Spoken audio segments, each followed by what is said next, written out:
to one of the turtle ponds and holding class outside. That would be so cute. We just realized it would be hard to project the slides. And the construction was kind of loud, but it seemed like a nice idea and such a gorgeous thing. Right now? Yes. What if we all get the slides on our phones and just follow along with you? That's not a great idea. That's not a great idea. I can get one. Can you do two slides? Not really. I think we'll consider that for another day with more advanced planning.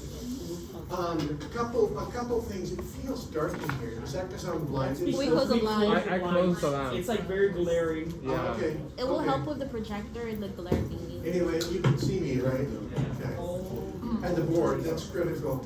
So let's talk about today. I'm going to begin by talking a little bit about the exam, but then we're going to finish up with the diatomics, and then we'll talk more about the exam.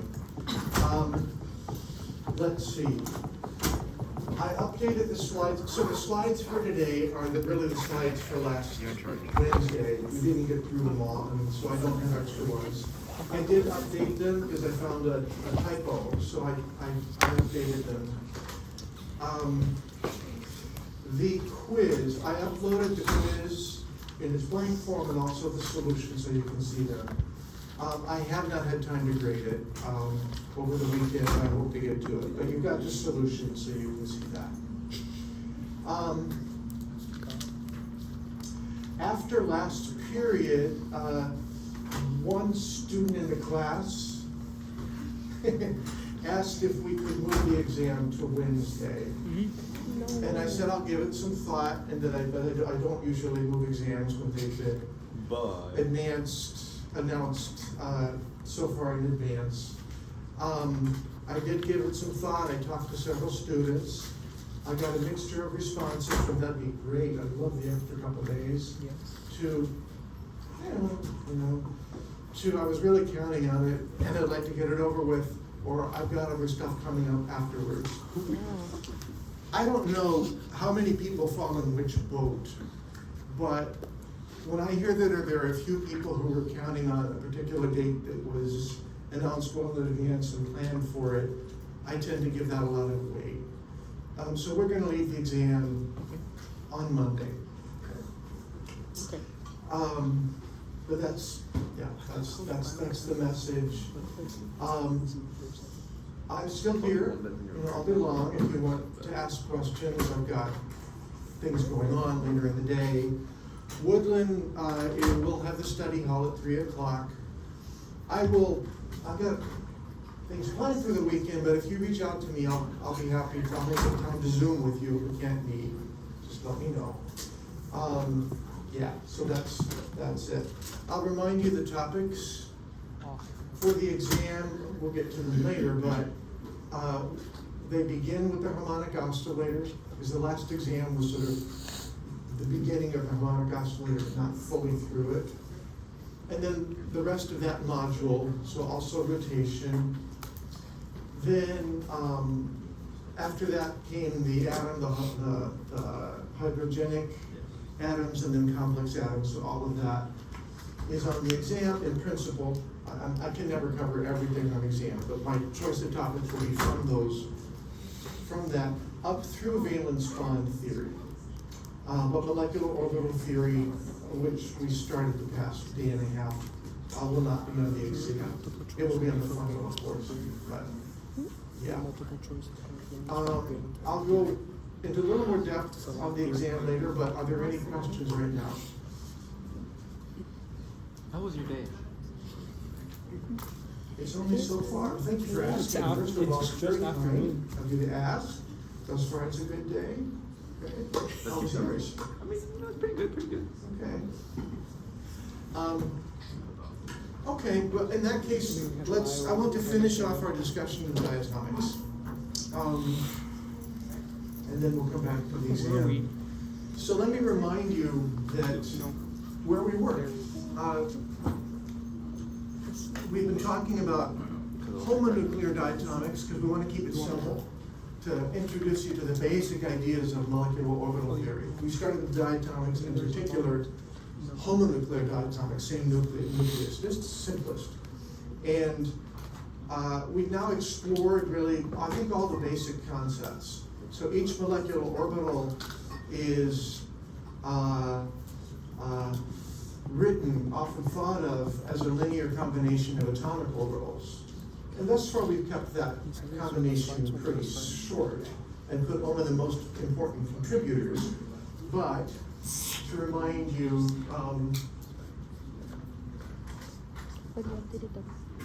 Just for typo.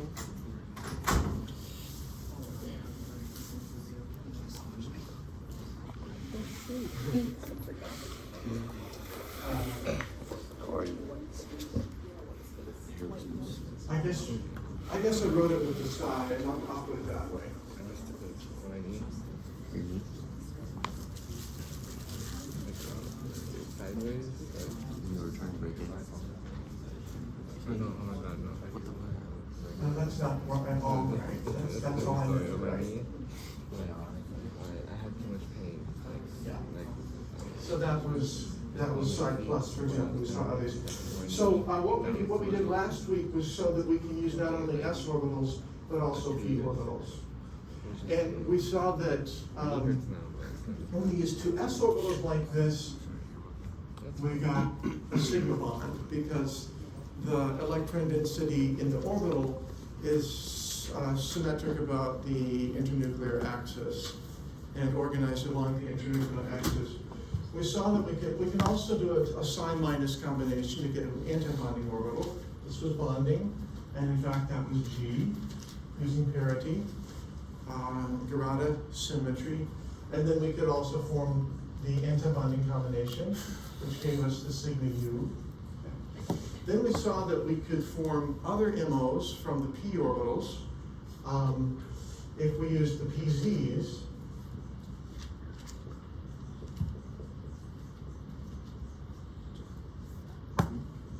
Okay, I'm writing in shorthand now because we've already seen this. Not literally shorthand, but I'm not putting everything here. So from these we got a pi orbital that happened to have, it was bonding, but it had a U symmetry.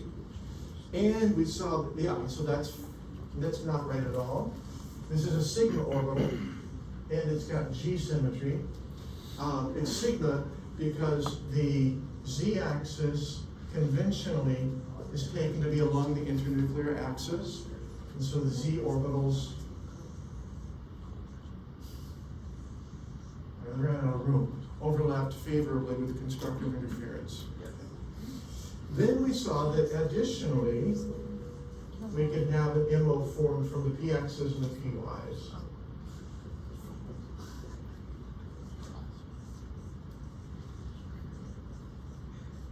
This gave us a pi bond.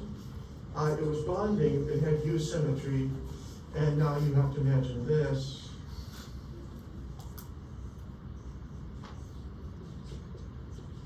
It's hard to write this, draw this so that the orbitals are obviously overlapping, but there is electron density beyond the shapes that I drew, and that's going to be constructive interference right there. And I could draw a similar picture with the py orbitals, but they're coming into and out of the plane of the report.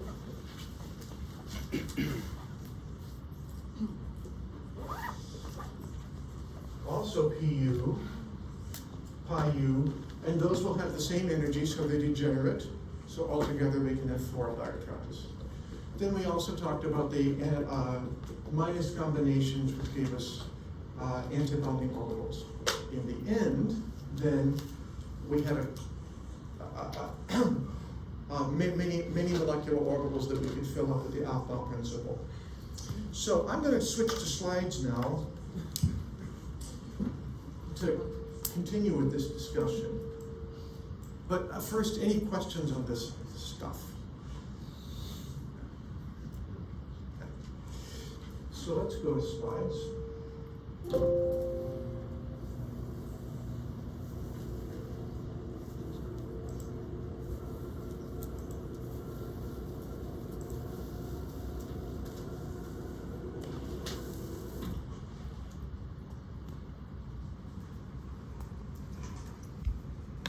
So in the end, we get a molecular orbital diagram that looks something like this.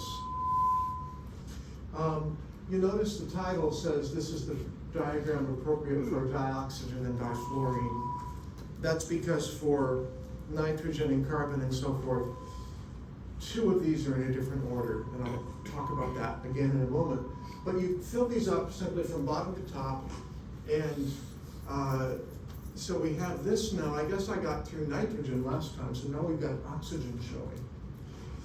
So notice for oxygen, we got the 1 sigma G filled, the 1 sigma U, the 2 sigma G, the 1 pi U. That's 4 electrons because it's really 2 orbitals, right? The 1 pi U X and the 1 pi U Y. So we can put 4 electrons in it. Then we get up to the 1 pi G, which again is 2 different orbitals. So we can put, if we want the ground state energy, the ground state, that's what I mean, lowest energy state, it's best to put 1 electron in the 1 pi G X and the other electron in the 1 pi G Y, because they're going to be spatially far apart, they won't have as much electrostatic repulsion. That's going to be the lowest energy configuration, and in fact they'll both be spin up by one of Hund's rules. So that's then the way our diagram looks. If I were to write the electron configuration for oxygen, I have to choose one side or the other. If I write it here, can you guys see this? Okay. So we've got 1 sigma G 2, 1 sigma U 2. I'm not going to bother putting the asterisk for antibonding. You kind of have to know it's antibonding at this point. It gets to be too much, stuff.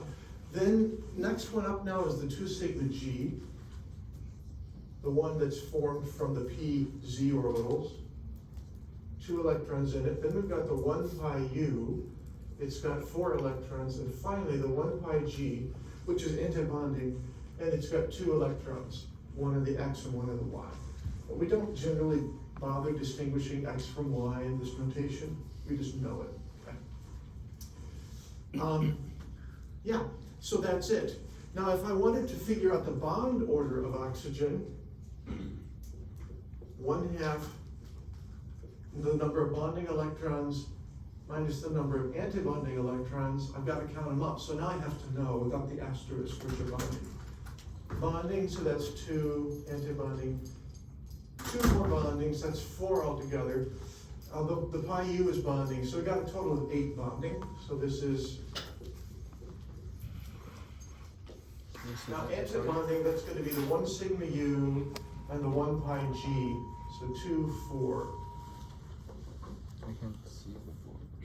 So that's 1/2 of 4, which is 2. So the bond order is 2 for oxygen. Okay. So in molecular orbital theory, we talk about bond orders. We don't talk about single and double bonds. It's just the language we use. But there's a correlation between the double bond language. Bond order of 2 is like a double bond in valence bond theory.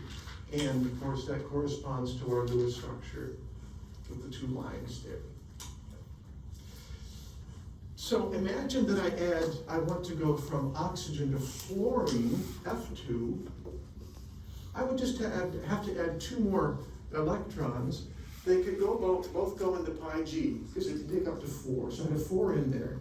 Remember the pi G is antibonding. So if I had 2 more electrons, that's going to increase N star by 2. Remember that 1/2. The bond order will turn out to be 1. Okay. And I'm not going to write all the details, but that kind of makes sense. Our usual picture of fluorine is like that, right? It's with 1 bond. And then finally, I could form neon 2 in principle. I'd have to fill the 2 sigma U up there, the very top one, all filled up. Well, those are antibonding electrons again, the sigma U. So if the bond order of F2 was 1, the bond order of neon is going to be 0. And that conforms with our idea that noble gases just don't react very much, they won't form bonds. questions about this? That's kind of a lot of the basic concepts have now been, we talked about them. Let's talk about some of the more subtle details then. First, I want to point out that different people will use different nomenclature for the molecular orbitals here. Here's the one that we've been using. The principle is this: the sigma and the G together describe the symmetry as far as we do with MO theory right here. So the very lowest energy sigma G orbital we give a number 1, the lowest energy sigma U orbital we give a 1, and then we go up. That's the second sigma G, so that's how we get the numbers. Now some people will describe them this way. This is the sigma G that is formed from the 2s orbitals. This is the sigma U that's also formed from the 2s orbitals. That's the sigma G that's formed from the 2p orbitals, in particular the 2pz, but we don't usually bother writing that, and so on. Okay. You'll see other nomenclatures, they're all correct. You just get used to making sense of them.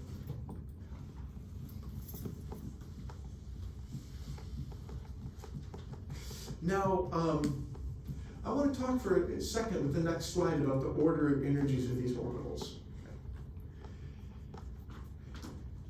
Here we've got, there are the orbitals, and here are the different homonuclear diatomics in the second period of the periodic table.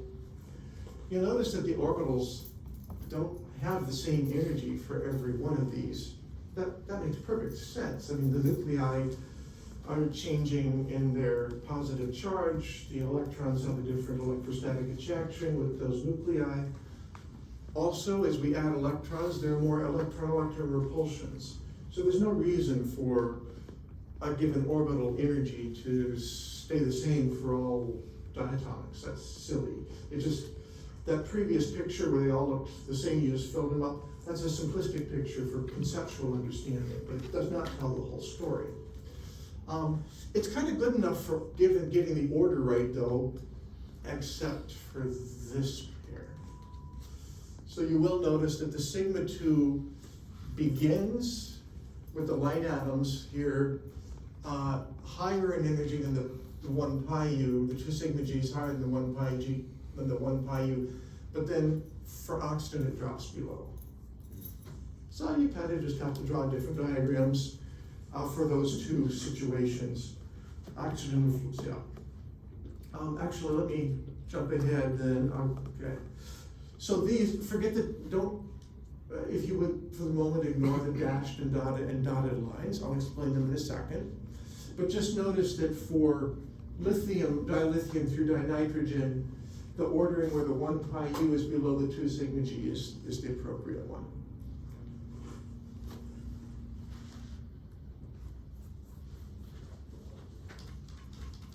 Now, so with all of that, we can construct an electron configuration for each of the homonuclear diatomics, and here's what it would look like. It just tells you what's filled.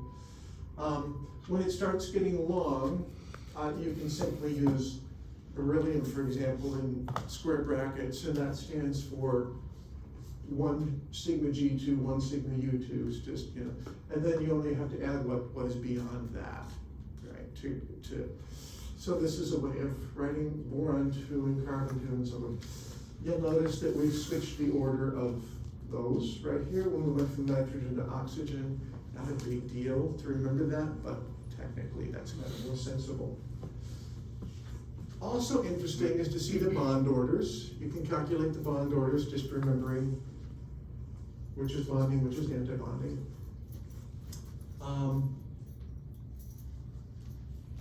And now we have a couple here of experimental observables. Okay. These things are easy. The DE is the well depth that's very close to the same, it's almost the same thing as the bond dissociation energy, not quite, but you can measure the bond dissociation energy, and you can measure the distance between two atoms, like with IR spectroscopy or something like that.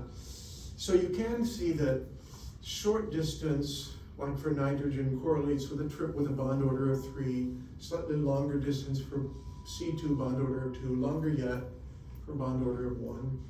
This bond order of 1 gives you a slightly different internuclear distance, but why would they be exactly the same? All these other things are changing. But the general trend is the same. You also see that this thing that is the well depth and is like the bond association energy tends to be large for a large bond order, which also makes sense. It's harder to break that bond. And it's like a triple bond in Lewis theory, valence bond theory. Questions? These are the periodic trends for the diatomics.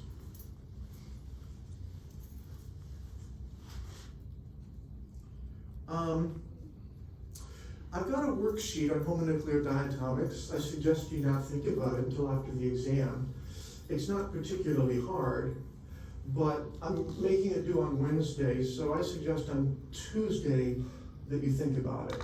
I'll show you what it is right now. It'll help you put these things in just a little bit of, it'll help remind you, see where I got it.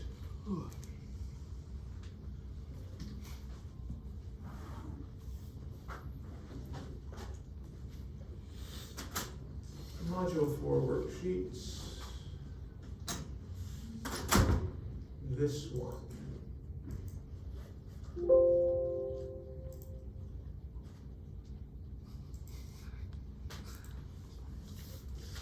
I'm going to edit this a little bit. I just remembered the nomenclature we're using is on the right. There's a different nomenclature here that does not include the U and the G, and so the numbering changes, and it used to be in Atkins. But frankly, people don't usually use the descriptions without the period. So I'm gonna change this so that's all you see. Okay. I forgot to do that. I changed Atkins, so I was able to. So, a couple of questions just about constructing the ground state of a few atoms, the configuration, the bond order, the spin multiplicity. Okay. I'll address spin multiplicity in a second. Which bond has the stronger bond into or F2 and Y? And then also think about ions. You can use the alpha principle for the ions too, and think about bond order and bond strength. And shorter bond. As you saw from that last slide, the stronger the bond, generally the shorter the bond. So this will not take you long, but it will be worthwhile to get MO theory back in your head before next class. Let me back up while we're here and talk about spin multiplicity. If this is filled for O2, what is the spin multiplicity of O2 in its ground state? 5. 5 is proposed. Now, why do you say 5? The 2s plus 1. Ah, got it. On the 2. Each electron will have a spin quantum number of 1/2. Right. I was thinking of the unpaired. Right, you're exactly right. So each of those up arrows has a spin quantum number of 1/2, so they sum to give 1. 3. And the spin multiplicity is twice 1 plus 1, and that's a triplet. So ground state O2 is a triplet. Each of them. So that's interesting to know. If you have a singlet, to get singlet, you would have to have the electrons having the different spins, and that would actually be higher in energy. They could still be in different orbitals, but one up, one down is higher energy. So singlet oxygen is very reactive. Triplet oxygen a little less reactive.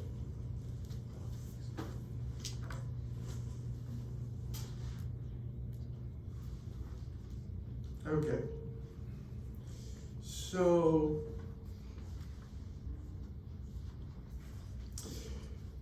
Now to go just a little deeper, I guess, into the wave functions for these molecular orbitals, and I think I'll switch to the dot cam for a second. Okay, there we go. So, I told you, sort of at the beginning, that the very simplest, our very initial wave function, this turns out to be for the 1 sigma g, is this. If we're talking second row diatomics, where the core electrons are non-bonding, so the 1 sigma g is formed from the 2 s's.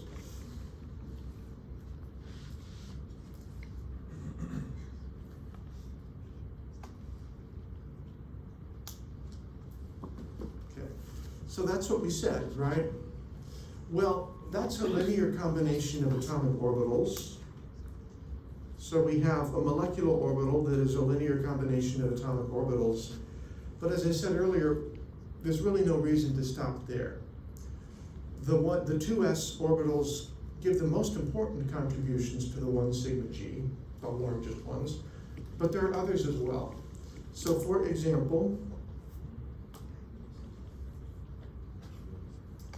the 2 pZs on atoms A and B will also contribute.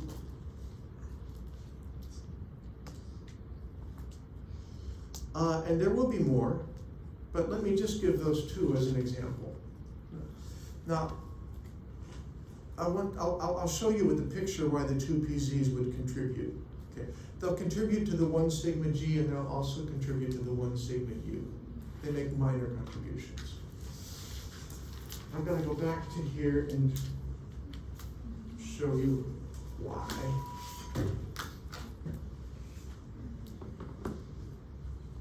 Yeah. So if you remember the 1sa and the 2sa have constructive interference.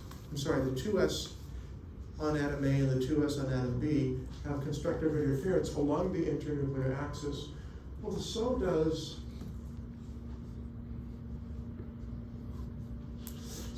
do the 2 pz orbitals for the, I should say the 2 sigma, when we talked about the 2 sigma g orbital, we had overlap like this. Well, imagine now that, let's see how the overlap would work for a sigma and the 2 pz. I think that's a better way to look at it.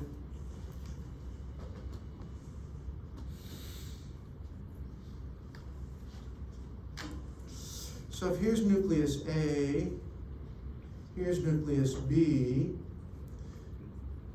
If you have an S on this and a P on this, notice you have constructive interference, and notice that the electron density is located along the internuclear axis, or cylindrically symmetric with respect to that axis. So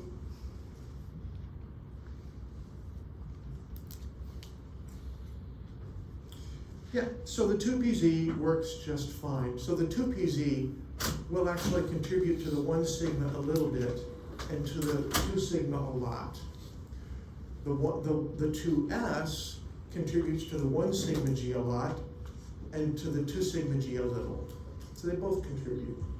And you might start thinking, do I have to be thinking about every single atomic orbital for any molecular orbital? The answer is not always. Let's think, oops, not always. Here's the overlap between a 1s and the 2s and the 2px, if we let x be vertical. Notice that above the internuclear axis, the overlap is favorable, and below it's unfavorable. If you imagine integrating over all space, you'll have equivalent positive and negative contributions, and 0 is the net result. So when the overlap is like this, some destructive, some in an equivalent amount of constructive, then the orbitals don't contribute to sigma bonds. So the px and py will not contribute to the sigma bond for that reason. So that makes it a little simpler. If you think this through sort of more closely, now you can see we've got dashed or dotted lines showing the minor contributions to each orbital. Whoops. So the two p's as two pz's contribute to the one sigma u and the one sigma g, and you can see the other contributions. But you'll see that s's don't contribute, s orbitals don't contribute to pi molecular orbitals. S atomic orbitals don't contribute to pi molecular orbitals. Questions? Yeah. Why are some of them dashed differently? Does that mean anything? I think I did this because this was the answer is no difference. I think when I constructed this, I couldn't get a dotted line or something. I got the picture came with Atkins, but they had left off one thing, so I wanted to add it back in, but no, there's no difference. Yeah. So I remember I think in the polyprinciple chapter you wrote the orbitals a little differently with the interchange for electrons. Is this a completely different way of writing the orbitals, like with the addition and subtraction?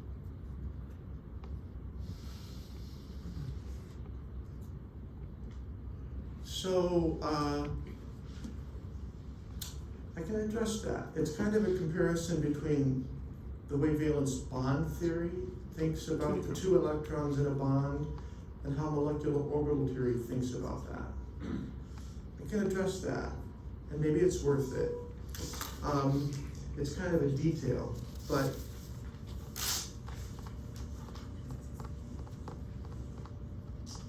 let's see.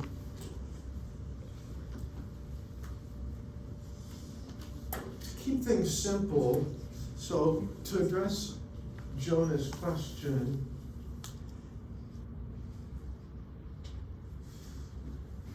I'm going to think of a particular circumstance, and I'll think of H2.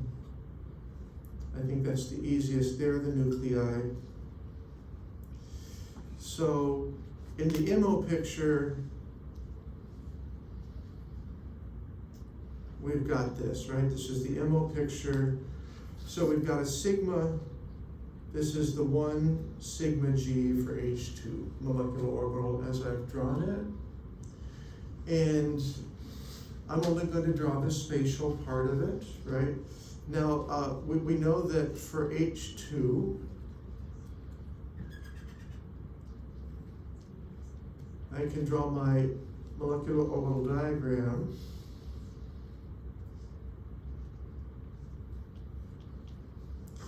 And there will be, in the ground state, a pair, paired electrons in the 1 sigma G. Let's think about how I would write that in terms of a molecular, in terms of molecular orbitals. So both of these are in the 1 sigma G, and the 1 sigma G, I don't know how to write this. I'm just going to write it this way, 1s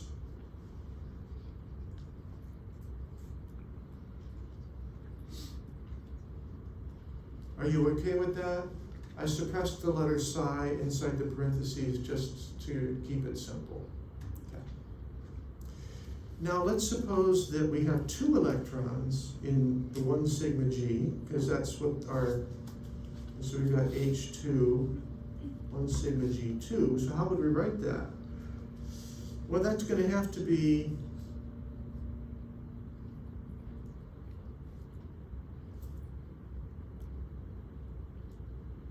right?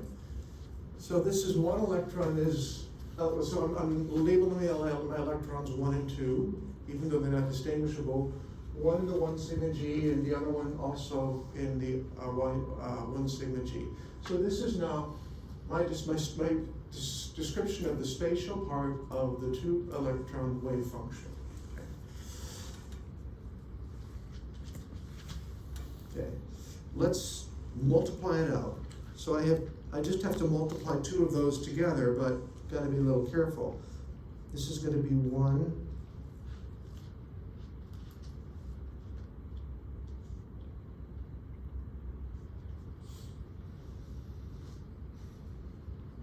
Okay, that is sigma 1g of 1, right? Both electrons are 1. Now we need sigma 1g of 2.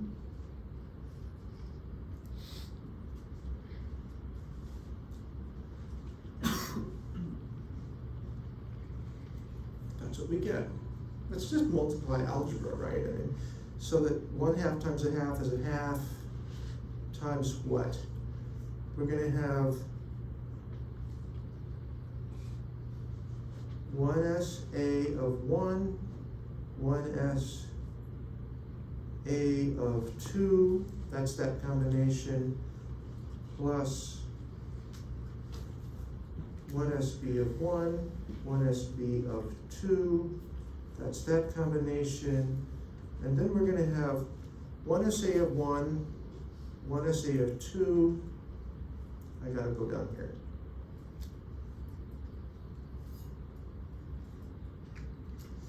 Plus 1sb of 1, hold it.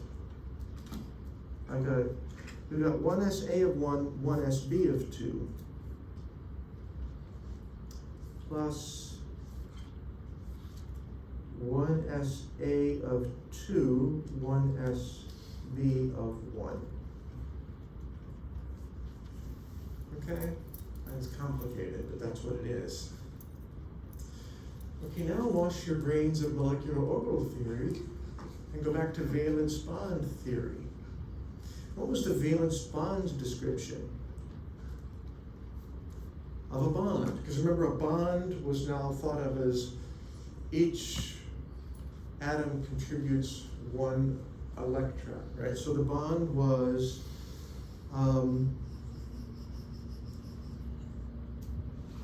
1sa of 1, 1sb of... Oh, we can't see anyone, Professor. Sorry? Oh, we can't see anyone. Oh, you can't see? What's that? There we go. And then if we want to anti-symmetrize that, though, we would have to say plus 1sa of 2, 1sb of 1, and we need a 1 over the square root of 2, right? That's our valence bond description of the orbitals. The molecular orbital, again, this is psi. We would also multiply by the spin. Yeah, I've left spin out of both pictures, okay? I just don't want to get too complicated. This is the spatial part. So, there's some similarity, right? If I look here, actually, all of this is this, right? But the IMO description has some extra stuff up here. So it's interesting that conceptually, you know, the valence bond description is, if you take the idea that each atom in a bond contributes 1 electron to this shared pair, and then you translate that into wave functions, you get what's down here. Molecular orbital theory, though, first builds the orbitals before it talks about the different electrons, actually get a different 2 electron wave function. We're getting into the weeds, okay, but I'm showing you there's actually a difference between the two in the way they describe the 2 electron wave function. You can make valence bond theory more sophisticated, and the two will approach each other. But there's actually a distinction. You just have to logically follow each description through. How many people say that was worth the explanation? How many people say it was not? Okay, I guess it was. Okay, good to know.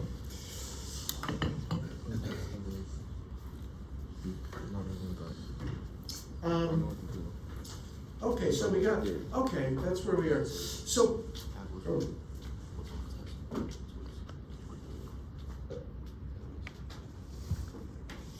So I've almost finished my story about diatomics, but not quite. What we've seen is, we can construct these molecular orbitals, and we did it in a kind of ad hoc way, right? We said we take two s orbitals, we overlap them, and we form these linear combinations, and I asked you to believe me that this is going to make sense. I mean, it does if you believe that the atomic orbitals constitute a complete basis set. It does make sense. But let's ask ourselves, is there any experimental evidence for these molecular orbitals? And there is some, so I want to tell you about it. This is in your text. It's photoelectron spectroscopy, which I probably introduced in general chemistry when we tried to say, is there reality to the idea of an atomic orbital? So let me just remind you of what the experiment is. You got some molecules, and they're all the same molecule. They're the same kind of molecule. And you shine some light on them of high enough energy, in other words, high enough frequency, that the molecules will absorb the photons and change electronic state. In other words, our postulate is that they're going to go from one molecular orbital to another in principle. But we're going to introduce. No, I didn't say that right. I'm sorry, I didn't say that right. The frequency is high enough that we're going to ionize, so we're actually going to eject an electron. So that you absorb the photon, it has so much energy that the electron has more than enough energy to escape the atom. So boom, electrons come out, going different speeds. You want to know the speeds of the electrons, so you have to analyze that. And this shows what you do. Basically, the higher the speed, the harder. So if you have an electric field, you can now bend the beam of electrons coming out. But if you want them to get here, then if their kinetic energy is small, it's not hard to bend them, and if their kinetic energy is large, it's harder to bend them. So you just measure what electric field you need to bend them. So in the end, what I'm saying is, you're irradiated with light at some frequency. Electrons are emitted with different speeds. Now this is the cool thing. One frequency, not all the same speed. That already implies there's some organization to the electrons in the molecule. They're not all equivalent, right? Different speeds. And the deflection of the electron depends on the speed of the electron, so you can measure the deflection and get the kinetic energy out of it. So what? Well, let's think about what happens when you ionize. By the way, this is very much, do you remember back in the failures we talked about the photoelectric effect? Yes. We showed light at the surface of a metal. If the frequency was high enough, some light would be emitted. If the frequency wasn't high enough, the light would be emitted. And then the electrons would come off with some kinetic energy. There was a work function. The electron had to overcome the work function before it could have kinetic energy. So this is the same thing, except the work function is analogous to the ionization potential. That's what it takes to escape. So the difference between the bottom two red lines, that's the amount of energy it takes to ionize, and whatever is left over gives you kinetic energy. So if you know the H nu, and you measure the kinetic energy, then by difference you can figure out the ionization potential. And the interesting thing is you don't get one, you get several. Okay. So the ionization potential is, by the way, enough to separate the ion and the electron, but they're both stationary because there's no kinetic energy. That's the definition there. So that's it. So what is the result for a particular molecule? I think I've got one for you. Yeah, that's the analogy. Blah, blah, blah, blah, blah. Oh, I need to mention Koopman's theorem, which some of you ran across in a lab. Koopman's theorem is this idea that an electron is in an orbital, and the amount of energy it takes to ionize gives you the energy of that orbital. Right? You've got to overcome that energy. That's Koopman's theorem. It's almost true. Anybody think why it's not quite true?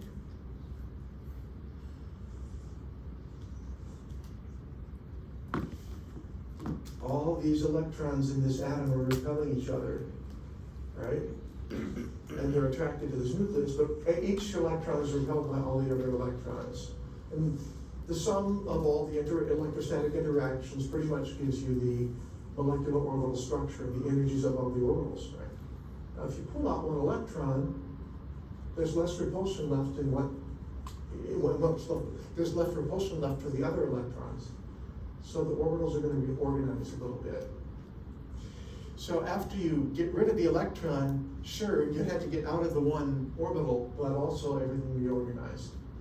So Koopman's theorem doesn't tell you exactly the orbital energy, but it's pretty close. And so we use the results of this photoelectron spectroscopy to deduce the approximate energies of the orbitals. Questions about? Lots of words, I know. So here's what we get. This is for N2. Here's a photoelectron spectrum. Now I should tell you that we don't have time to discuss this in detail. There's going to be splitting of peaks and so forth. So we're going to see more peaks than we have electrons because they're split. And we don't have time to talk about the splitting. But it does turn out that we have one set of peaks here, another set of peaks here, another set of peaks here, and there's one more, but it's off the chart. And so we can assign these to the expected 4 molecular orbitals, because there's 4 sets of peaks.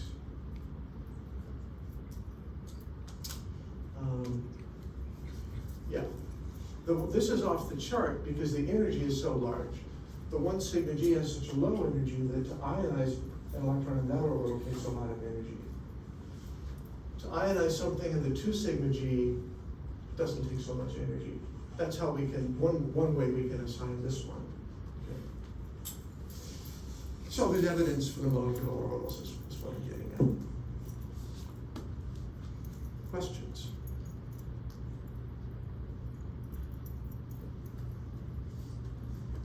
Well, I want to finish our discussion of the diatomics by just extending what we've done. We've talked about homonuclear diatomics, N2, O2, something 2. Well, what about heteronuclear diatomics? Similar picture, but different. I just want you to get the qualitative sense. This is a complicated picture, so let's look only at parts at a time. But this is for HF, hydrogen fluoride. It's a molecular orbital diagram where we show the correlation between the atomic orbitals and the molecular orbitals. Now that linear combination of atomic orbitals, that LCAO, can have many terms. We're only focusing on the 2 most important ones. And that would be the hydrogen 1s, which is the valence electron for hydrogen, and one of the fluorine 2p's, which would be the valence fluorine for fluorine. Those are the highest energy molecular atomic orbitals, and they will interact to form a molecular orbital from the H1s and the F2p. I could write it out, but it's just going to be psi1s of H plus psi2p of fluorine. A couple things you might notice right away. The F2p and the H1s are not at exactly the same energy. Why should they be? Why would you think that everything they would be? They're not. It turns out the F2p is a little lower in energy. That means it takes a little more energy to ionize the electron in that atomic orbital as opposed to the H1s. The 2 orbitals we get are the 1 sigma and the 2 sigma. What do you see missing there? That's In this, what is missing in this description? The G or the U, right. That's because if I were to draw this little picture,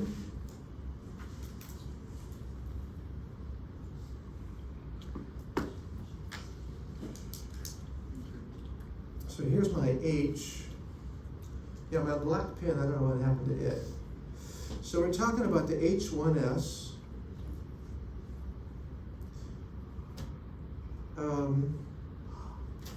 interacting with the F, 2p, and we might as well call it the 2pz, but I'm not worried about that level of detail. That's fine.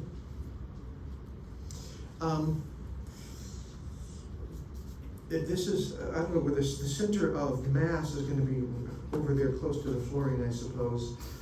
But notice that there isn't symmetry anymore. So if I go from here through the center of mass over to here, I have a wave function, the wave functions at those 2 points in space, they have different magnitudes. There's not that kind of symmetry where one is equal to the other or one is the same as the other but times -1 isn't there. So there is no parity kind of symmetry. So we can't use G or U. And that's fine, no problem, we just omit it. And because we omit it, we call this the 1 sigma and not the 2 sigma. Because without the G or the P here, we've got to distinguish the two, so that now becomes the number 2.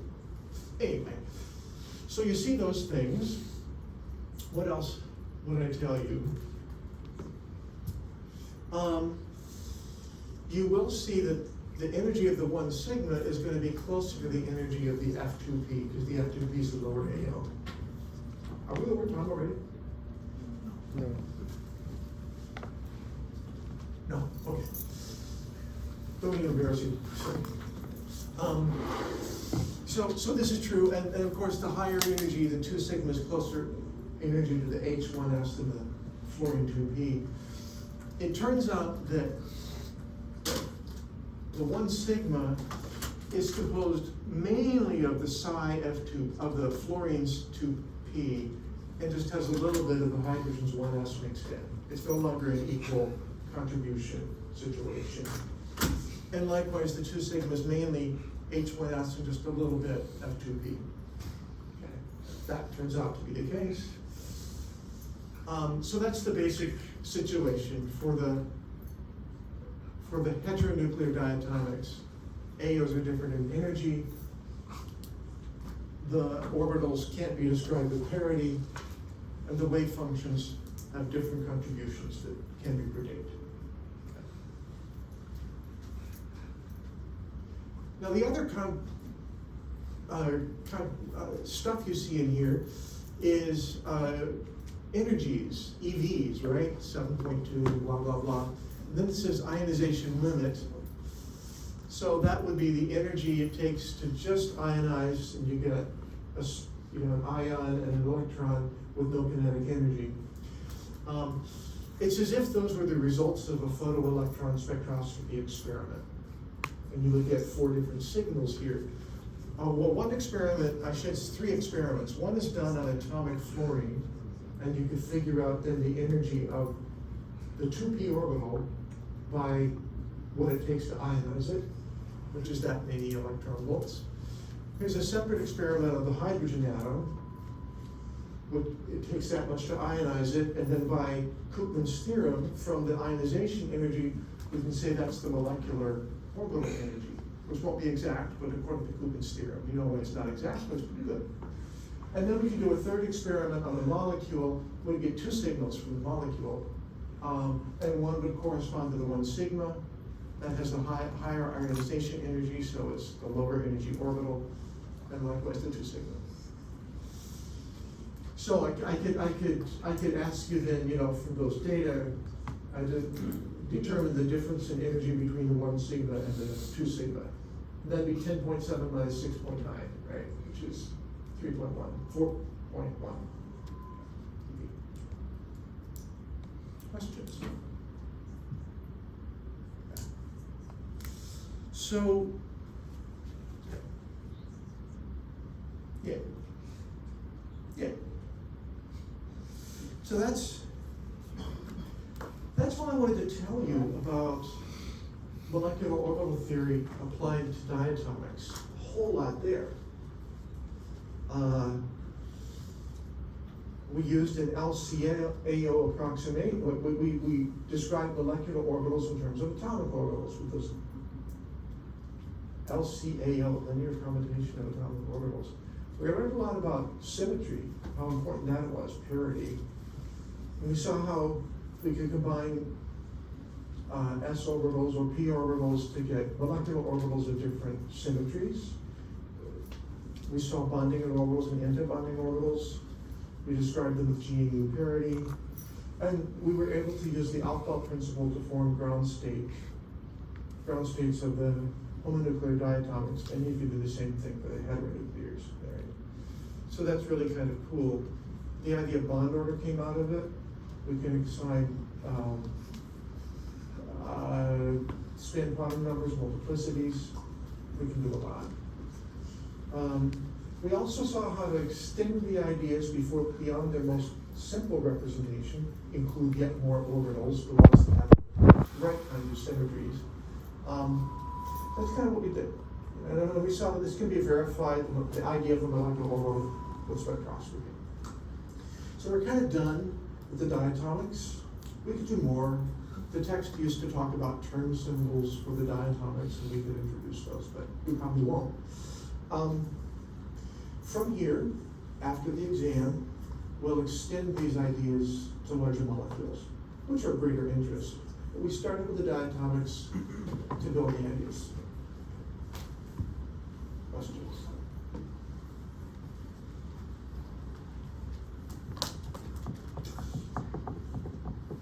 Are you more or less comfortable with that so far? Okay. So let's take a second and talk a little bit more about the exam then, I guess, and what your resources are and so forth.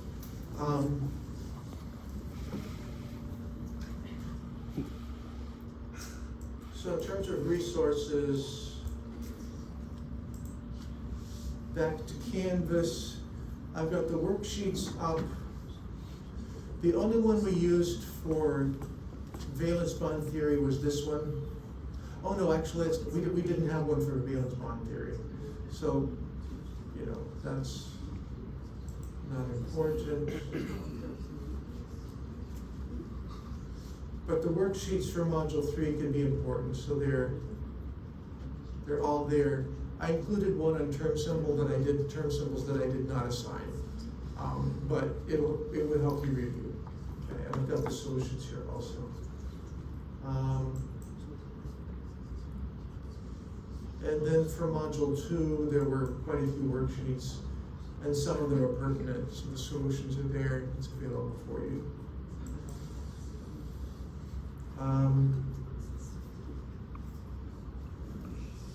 Problem sets and solutions, let's see, I think this is, we haven't had all these problem sets.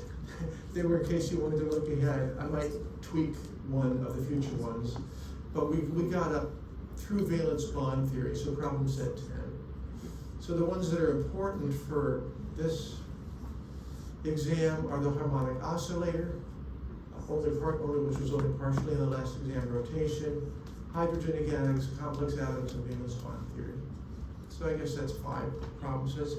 So looking back at those can be useful. Their solutions are all here except for number 10, which I'll put up later tonight. It's due this evening. Yeah? I could be wrong, but did we do problem set 9? If I'm not mistaken, it was only 6, 7, 8, and 10.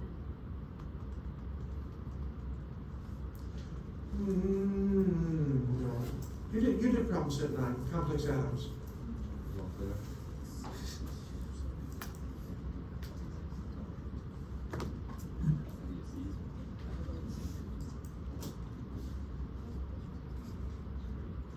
Oh, that would be in Module 3. We did one. Yeah, it's there, it's homework 7, exactly. Thank you. Yeah. Other resources, let me see where I put something under exam materials now. Exam 2 materials. I got, no, that's not it, that's old, I'm sorry. Where did I put this stuff? Under exam, exam 2 review exercises. Yeah, so I got a request that I identify exercises and problems that you might want to work on for self-study, and so that's here. I put that up, I didn't put them all, I did not embed them all in the problem sets themselves, so they're here if you want to self-study.